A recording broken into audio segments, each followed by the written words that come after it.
Do you know how to handle a conflict in a conversation? Or do you know how to avoid having to be on the defensive when somebody's maybe trying to start a conflict? This is about being powerful when it gets tough. I want to share this viral video clip with you, not because of the politics, but because it is a very poignant example of conversational mastery. We all know that politics are ripe with conflict these days, but when I saw this clip, I was like, oh my God, this is conversational mastery, because what Poilievre does in the interview is he maintains control of the conversation, diffuses a lot of potential conflict. And what he's doing is directionalizing the conversation.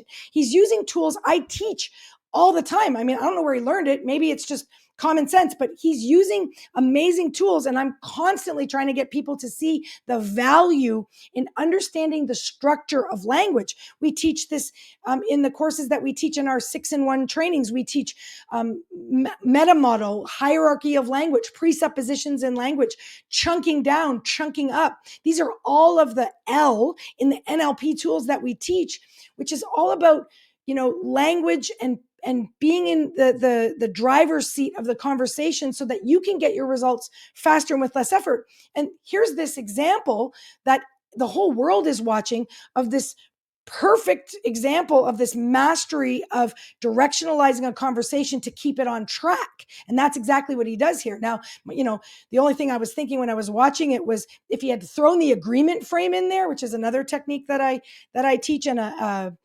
conflict tool that I put up on social media a while ago. If he had thrown the agreement frame in here, it would have been perfection, right? Because he could have been able to link the reporter's questions to his own ideas. But other than that, this was a masterful use of language structure. And why it works is because he's redirecting the conversation to uncover the errors of the missing information. So I'm going to unpack this viral video for you and commentate it so I can show you exactly where he's doing it.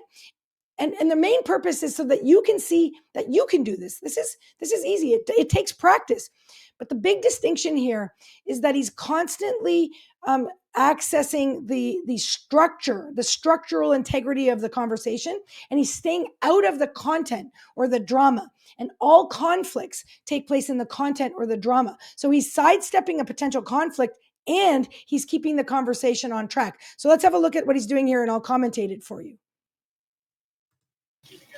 On the topic, I mean, in terms of your sort of strategy currently, you're obviously taking the populist pathway. What does that mean? Right out of the gate, what does that mean? Just a clarifying question. This is communication 101, so you can make sure you're on the same page as the other person.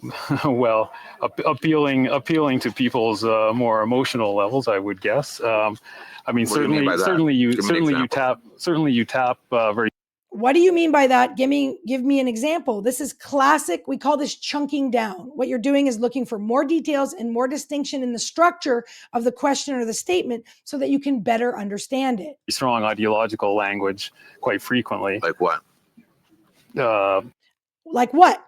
Specifically, give me an example, right? Because when we make generalized statements, there's usually a source of information. These questions uncover or highlight the lack of information.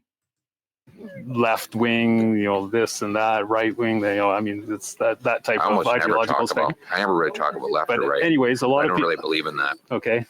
A lot of people would say that you're simply taking a page out of the Donald Trump book. Like which people would say that? Well, I'm sure a great many Canadians, but... Like who? I don't know who, but... Well, you're the one who asked the question, so yeah. You must know somebody. So what he's, again, like who specifically? So chunking down is really, broadly speaking, looking for more specifics, right? We make generalized statements a lot, and we do this because it's efficient. But when there's a potential for conflict, we have to uncover the source of information to make sure that this conflict is worth having. And what he does masterfully here is he unpacks it and diffuses the situation multiple times by asking for information that the reporter can't give. He has trouble justifying his statements. And so he can't give that. And so just notice how it sort of diffuses the whole statement completely. Okay, I'm sure there's some out there, but anyways, the point of this question is, I mean, why should Canadians trust you with their vote? Bingo.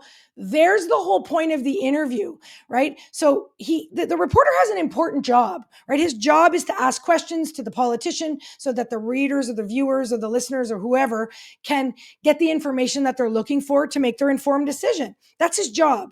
And he diluted that job with all the rhetoric and the generalized statements, and it kind of diffused the whole conversation. And when he can't provide the missing information, he just abandons the rhetoric and comes back to the point, which is masterful, because you know what? I'm sure Poilievre wants to say what he stands for. And so he's bringing the conversation back to the point of the conversation. Very, very masterful. Given, not just the sort of ideological inclination in terms of taking the page out of Donald Trump's book, but what are you also talking about? What page? What page? Can you give me a page? Give me the page. This is the second time he's mentioned this generalized statement. And again, Poilievre could have just let it fly, but he wants to keep the conversation on point. So it's not about whatever this rhetoric is. So he says, what specifically, which page? Can you tell me the page? So that he can diffuse this potentially inflammatory remark, just diffuse it by dismantling the structure. So instead of reacting at the level of content, he's dismantling the structure, which is very effective in bringing the conversation back on point. You keep saying in terms of turning things quite dramatically in terms of Trudeau and the left wing and all of this. I mean, you make quite a, it's quite a play that you make on it. So I'm not sure. I don't know what your question is. Then I don't know what your question is. So again, he lets him sort of say all these generalized, seemingly unrelated sentences, and then just brings it right back to, I don't understand. I don't understand. Hello, you haven't given me enough information. And so again, this is called directionalizing the conversation, because he's actually, there's motion in the conversation and he's bringing it back to a point. Forget that. Why should Canadians trust you with their vote? Common sense.